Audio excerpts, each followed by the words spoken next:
In this video, I'm going to tell you how to silent ringtone on Samsung Galaxy Watch 6 or Watch 6 Classic.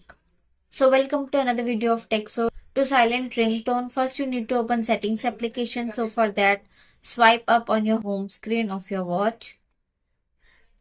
Scroll down. Open settings application. Scroll down.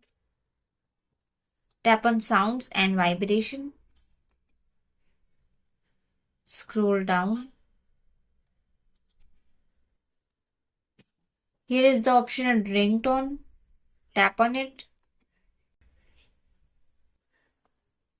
Now scroll down and here is the option silent. Click on silent. Now any call you receive, there are no ringtone. Your ringtone will be silent.